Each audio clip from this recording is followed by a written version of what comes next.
Hello friends, good morning to all of you. Welcome to IAIT smart learn.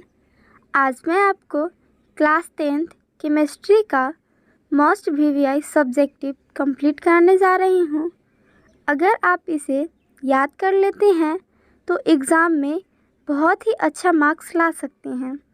Video start करते हैं।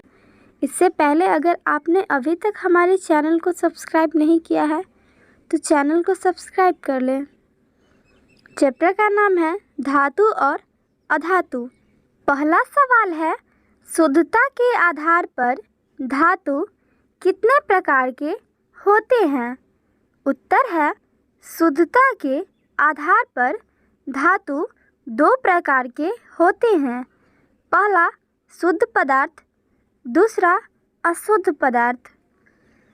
अगला सवाल है, शुद्ध पदार्थ कितने प्रकार के होते हैं?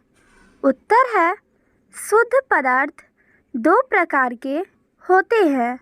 पहला तत्व, दूसरा यौगिक। अगला सवाल है, अशुद्ध पदार्थ कितने प्रकार के होते हैं? उत्तर है, अशुद्ध पदार्थ 1 प्रकार के होती है, मिश्रण। अगला सवाल है, तत्व कितने प्रकार के होते हैं? उत्तर है, तत्व 3 प्रकार के होते हैं। पहला धातु, दूसरा अधातु, तीसरा उपधातु। अगला सवाल है, यौगिक कितने प्रकार के होते हैं? उत्तर है, यौगिक 2 प्रकार के होते हैं। पहला सहसंयोजक यौगिक, दूसरा आयनिक यौगिक। अगला सवाल है, मिश्रण कितने प्रकार के होते हैं? उत्तर है, मिश्रण 2 प्रकार के होते हैं। पहला समांगी मिश्रण, दूसरा विसमांगी मिश्रण। अगला सवाल है, धातु किसे कहते हैं? उत्तर है, वैसा तत्व जो विद्युत और ऊष्मा का चालन करता है और आघातवर्धक और तन्य होते हैं, उसे धातु कहते हैं। जैसे Al, Zn, Cu, Fe इत्यादि।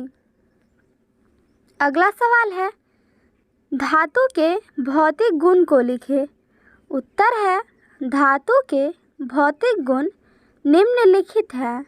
पहला, धातु में चमक होती है। दूसरा, धातु कठोर होते हैं। तीसरा, धातु आघातवर्धक होते हैं। चौथा, धातु में तन्यता का गुण होता है। पंचमा, धातु विद्युत के चालक होते हैं।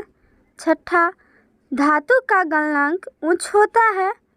सातवां, धातु का ऊष्मा के चालक होते हैं। धातु ऊष्मा के चालक होते हैं। अगला सवाल है, धातु के रासायनिक गुण को लिखें। उत्तर है, धातु के रासायनिक गुण निम्नलिखित है। पहला, धातु के परमाणु धनायन बनाते हैं। जैसे K+, Na+, Ca2+, Fe3+। दूसरा, धातुओं के ऑक्साइड भास्मिक होते हैं। तीसरा, धातुएं अवकारक होती है। अगला, धातु हाइड्रोजन के साथ अभिक्रिया नहीं करती है। पंचमा, धातु तनु अम्ल में घुलकर H2 गैस मुक्त करती है। अगला सवाल है, कार्बन के अपरूप को लिखें। उत्तर है, कार्बन के 2 अपरूप हैं। पहला, हीरा, हीरा कठोर होता है। दूसरा, ग्रेफाइट, ग्रेफाइट मुलायम होता है। अगला सवाल है, उभयधर्मी ऑक्साइड क्या है?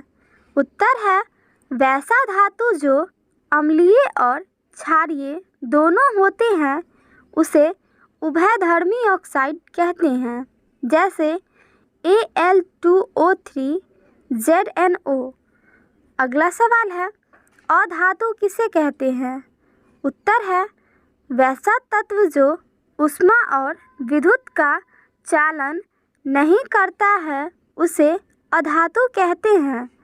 अधातु भंगुर होती हैं जैसे कार्बन, सल्फर, ब्रोमीन आदि।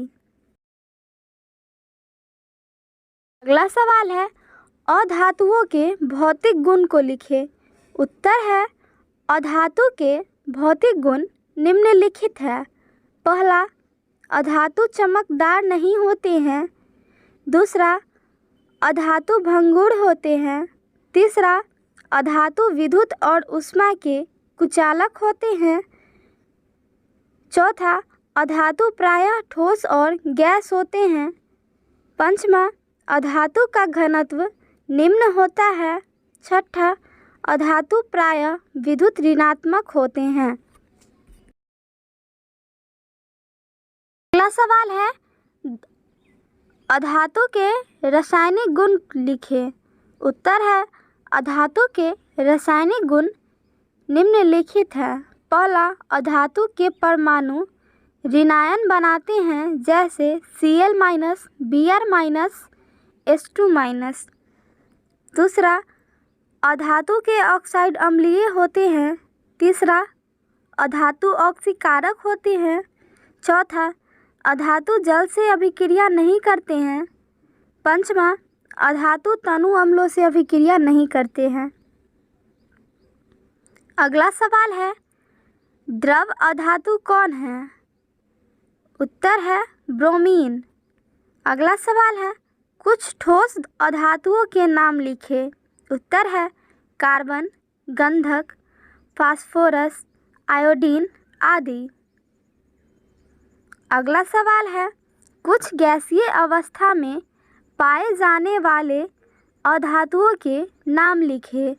उत्तर है hydrogen, oxygen, nitrogen, chlorine, helium, argon इत्यादि।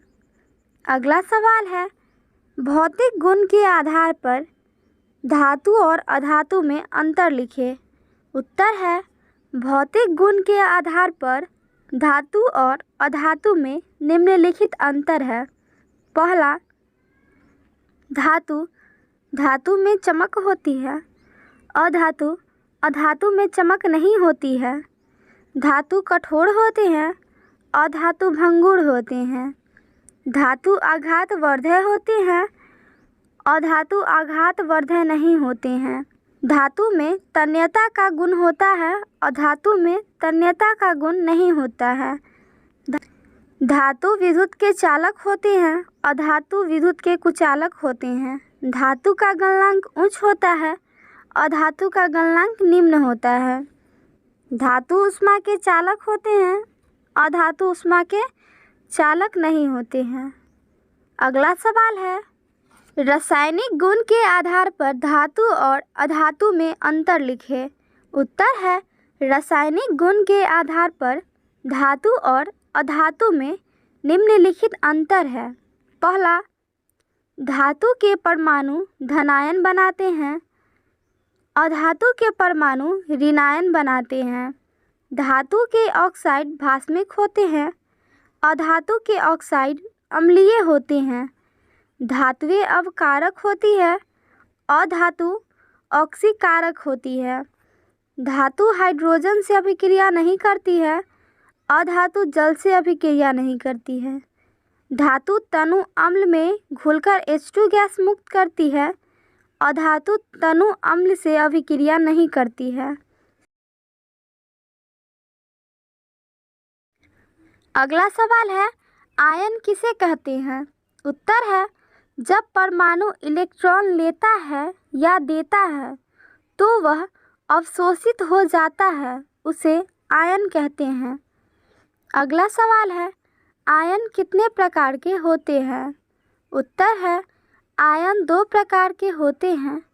पहला धन आयन, दूसरा ऋण आयन। अगला सवाल है धनायन किसे कहते हैं? उत्तर है जब किसी परमाणु पर धनावेश आता है तो उसे धनायन कहते हैं, जैसे Na+। अगला सवाल है, ऋणायन किसे कहते हैं? उत्तर है, जब किसी परमाणु पर ऋणावेश आता है तो उसे ऋणायन कहते हैं, जैसे Cl-। अगला सवाल है, धनावेश किसे कहते हैं? उत्तर है, जब कोई परमाणु इलेक्ट्रॉन देता है तो उसे धनावेश कहते हैं। अगला सवाल है, ऋणावेश किसे कहते हैं? उत्तर है, जब कोई परमाणु इलेक्ट्रॉन लेता है तो उसे ऋणावेश कहते हैं। अगला सवाल है, धनायन और ऋणायन में अंतर लिखिए। उत्तर है, धनायन एवं ऋणायन में निम्नलिखित अंतर है। पहला, धनायन, धनायन पर धनावेश होता है, ऋणायन पर ऋणावेश होता है। धनायन में इलेक्ट्रॉन की कमी होती है, ऋणायन में इलेक्ट्रॉन की अधिकता होती है। धनायन धातु से है, ऋणायन अधातु से बनता है। धनायन का उदाहरण है K+, Na+, Ca2+, Fe3+।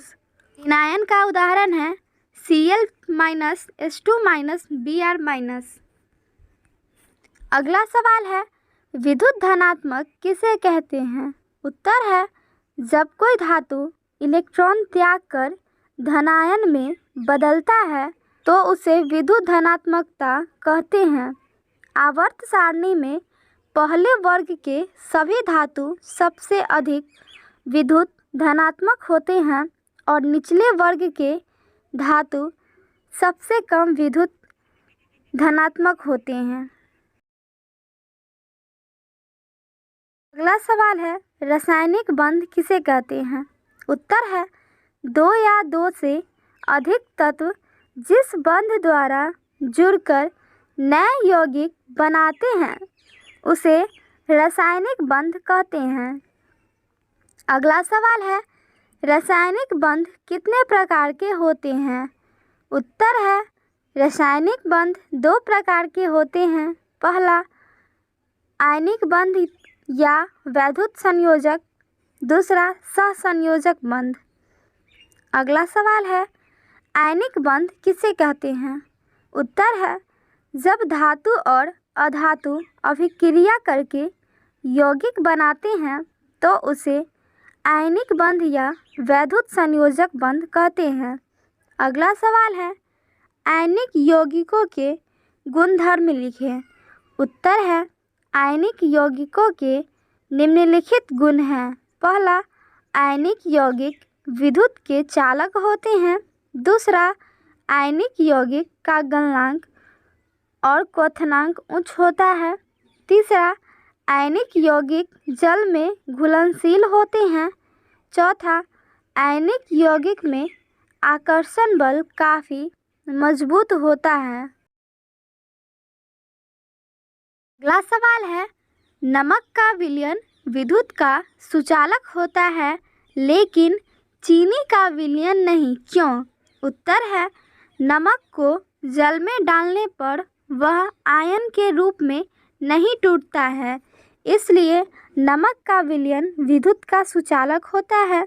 लेकिन चीनी नहीं होता है क्योंकि जल में डालने पर चीनी आयन जल में टूट जाता है। अगला सवाल है, आयनिक यौगिक भंगुर क्यों होते हैं? उत्तर है, आयनिक यौगिक धनायन और ऋणायन से बने होते हैं, इसलिए यह भंगुर होता है। अगला सवाल है, आयनिक यौगिकों का गलनांक और क्वथनांक उच्च होता है, क्यों? उत्तर है, आयनिक यौगिकों के बीच आकर्षण बल बहुत मजबूत होता है, इसलिए इनका गलनांक और क्वथनांक उच्च होता है। अगला सवाल है, सहसंयोजक बंध किसे कहते हैं? उत्तर है, जब दो या दो से अधिक परमाणुओं के बीच इलेक्ट्रॉन की साझेदारी से बंध बनता है तो उसे सहसंयोजक बंध कहते हैं। अगला सवाल है, आयनिक बंध और सहसंयोजक बंध में अंतर लिखें।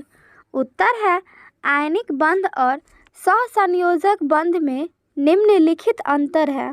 आयनिक बंध धातु और अधातु के बीच बनता है। सहसंयोजक बंध अधातुओं के बीच बनता है। आयनिक बंध का द्रव्यनांक और क्वथनांक उच्च होता है। सहसंयोजक बंध का द्रव्यनांक और क्वथनांक निम्न होता है।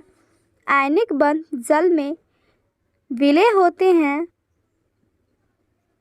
सहसंयोजक बंध जल में अविलय होते हैं। आयनिक बंध द्रवित अवस्था में विद्युत की कुचालक होती हैं। सहसंयोजक बंध ये विद्युत के कुचालक होती हैं। अगला सवाल है, मुक्त अवस्था में पाए जाने वाले धातुओं को लिखें। उत्तर है, मुक्त अवस्था में पाए जाने वाले धातु निम्नलिखित है। पहला Au, दूसरा Ag, तीसरा Pt। अगला सवाल है, गैल्वनीकरण किसे कहते हैं? उत्तर है, लोहे की वस्तु को पिघले हुए जिंक में डुबाकर या विद्युत विधि द्वारा लोहे पर जिंक की परत चढ़ाने की क्रिया को गैल्वनीकरण कहते हैं। अगला सवाल है, संक्षारण किसे कहते हैं? उत्तर है, धातुओं का जल और वायुमंडलीय गैसों के द्वारा क्षरण होने को संक्षारण कहते हैं, जैसे लोहे पर जंग लगना। अगला सवाल है, विरंजन किसे कहते हैं? उत्तर है, किसी गैस या यौगिक के द्वारा किसी वस्तु का रंग उड़ा देना विरंजन कहलाता है, जैसे ब्लीचिंग पाउडर विरंजन का काम करता है। अगला सवाल है, गैंग किसे कहते हैं? उत्तर है, खनिज में उपस्थित अशुद्धियों को गैंग कहते हैं। अगला सवाल है, खनिज किसे कहते हैं? उत्तर है, वे पदार्थ जो जमीन के अंदर मुक्त अवस्था में पाए जाते हैं उसे खनिज कहते हैं। अगला सवाल है, अयस्क किसे कहते हैं? उत्तर है, वैसा खनिज जिस पर कम खर्च कर और आसानी से धातु निकाला जाता है उसे अयस्क कहते हैं। अगला सवाल है, लोहे को जंग से बचाने के उपायों को लिखिए। उत्तर है, लोहे को जंग लगने से बचाने के निम्नलिखित उपाय हैं। पहला, लोहे के वस्तुओं पर तेल या ग्रीस लगाकर। दूसरा, लोहे की वस्तुओं पर एनेमल की तह जमाकर। तीसरा, लोहे की वस्तुओं पर रंग रोगन की तह जमाकर। अगला सवाल है, धातु कर्म क्या है? इसके विभिन्न चरणों को लिखें। उत्तर है, किसी अयस्क से शुद्ध धातु प्राप्त करना धातु कर्म कहलाता है। धातु कर्म के विभिन्न चरण निम्नलिखित हैं। पहला, अयस्क का महीन चूर्ण बनाना। दूसरा, अयस्क का सांद्रण करना। तीसरा, सांद्रित अयस्क का जारण करना। चौथा, सांद्रित अयस्क का निस्तापन करना। पंचमा, अयस्क का अवकरण करना। छठा, अशुद्ध धातु का शोधन करना। अगला सवाल है, जिंक को आयरन सल्फेट विलयन में डालने से क्या होगा? उत्तर है, जब जिंक को आयरन सल्फेट के विलयन में डाला जाता है तो जिंक आयरन सल्फेट के घोल से आयरन को अलग कर देता है, क्योंकि लोहा जस्ता की अपेक्षा कम सक्रिय होता है। अगला सवाल है, 24 कैरेट सोना क्या है? उत्तर है, 24 कैरेट सोना को शुद्ध सोना कहते हैं। यह बहुत नर्म होता है। इससे आभूषण बनाने के लिए इसमें 2% चांदी या कॉपर मिलाया जाता है। अगला सवाल है, तांबा के प्रमुख अयस्क को लिखें। उत्तर है, तांबा के प्रमुख अयस्क निम्नलिखित है। पहला कॉपर ग्लास Cu2S, दूसरा कॉपर पायराइट्स CuFeS2। अगला सवाल है, हीरा विद्युत का कुचालक है लेकिन ग्रेफाइट सुचालक है, क्यों? उत्तर है, हीरा में कोई भी मुक्त इलेक्ट्रॉन नहीं होता है, इसलिए यह विद्युत का कुचालक होता है। क्योंकि हीरा sp3 अवस्था में संकरित होता है, ग्रेफाइट sp2 अवस्था में संकरित होता है, इसलिए इसमें मुक्त इलेक्ट्रॉन होते हैं, जिसके कारण ग्रेफाइट विद्युत का सुचालक होता है। अगला सवाल है, लोहे के प्रमुख अयस्क के नाम और सूत्र लिखिए। उत्तर है, लोहे के प्रमुख अयस्क के नाम और सूत्र निम्नलिखित है। पहला हेमेटाइट Fe2O3 × H2O, दूसरा मैग्नेटाइट Fe3O4। अगला सवाल है, सोडियम को किरोसिन में डुबाकर रखा जाता है, क्यों? उत्तर है, सोडियम सक्रिय धातु है जो ऑक्सीजन से क्रिया कर सोडियम ऑक्साइड बनाता है। हवा में खुला छोड़ देने पर यह जलने लगता है, इसलिए सोडियम को किरोसिन में डुबाकर रखा जाता है, क्योंकि वह किरोसिन में डुबाकर रखा जाता है क्योंकि वह किरोसिन से अभिक्रिया नहीं करती है। अगला सवाल है, वल्कनीकृत रबर के उपयोग को लिखें। उत्तर है, वल्कनीकृत रबर के निम्नलिखित उपयोग है। पहला, टायर बनाने में, दूसरा रबर गेंद आदि बनाने में, तीसरा तेल रखने वाले बर्तन बनाने में, चौथा विद्युत रोधक वस्तु बनाने में, पांचवा रबर बैंड बनाने में। अगला सवाल है, गंधक के अपरूप को लिखिए। उत्तर है, गंधक के निम्नलिखित अपरूप हैं। पहला समचतुर्भुज गंधक, दूसरा त्रिपार्श्व, तीसरा लचीला गंधक, चौथा दूधिया गंधक, पांचवा कोलाइडल गंधक।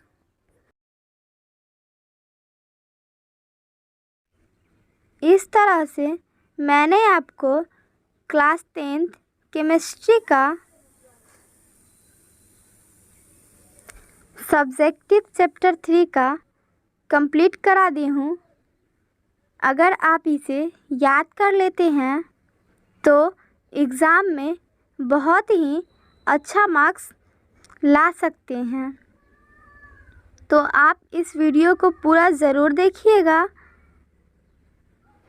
मिलते हैं अब अगले वीडियो में।